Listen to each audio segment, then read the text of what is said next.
یہ ابن قدامہ المقدسی کی کتاب المغنی جلد 9 صفحہ 118۔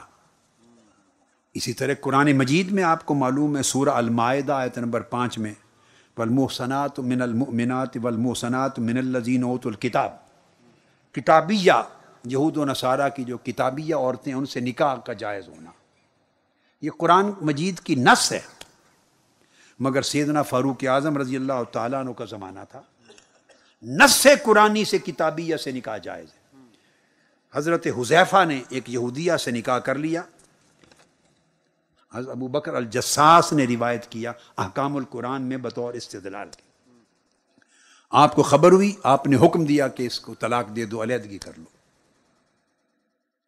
پھر امام محمد بن حسن الشیبانی، جو امام شیبانی، پھر انہوں نے بیان کیا کتاب الآثار میں کہ آپ نے خط لکھا، حکم نامہ، کہ میرا خط پڑھتے ہی اس کو طلاق دے دو۔ اب یہ قرآن کی نص ہے، عمل قرآن کی آیت کے مطابق کیا ہے، مگر فرمایا میں یہ دیکھتا ہوں کہ اگر تم نے یہ عمل کیا تو یہ جو یہودی اور عیسائی ہیں، ان عورتوں کے حسن و جمال کی وجہ سے لوگ دیکھا دیکھی میں تمہاری پیروی کریں گے، یہ تمہارے گھروں میں داخل ہو جائیں گی اور فتنہ بپا ہوگا دین میں، اور اس فتنے میں پھر تمہاری مسلمان بیویاں بھی مبتلا ہو جائیں گی۔ ان حکمتوں کی وجہ سے قرآن مجید کی نص میں جو جائز حکم تھا اس کو معطل فرما دیا۔ کسی نے کبھی چیلنج نہیں کیا آپ کون ہوتے ہیں؟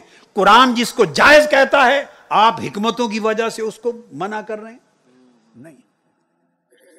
تغیر الاحکام بتغیر الزمان، جب ظروف بدل جائیں، احوال بدل جائیں، مقتضیات بدل جائیں، تقاضے بدل جائیں، اثرات بدل جائیں، نتائج بدل جائیں، حکمتیں مصلحتیں بدل جائیں تو احکام معطل بھی ہوتے ہیں، تبدیل بھی ہوتے ہیں۔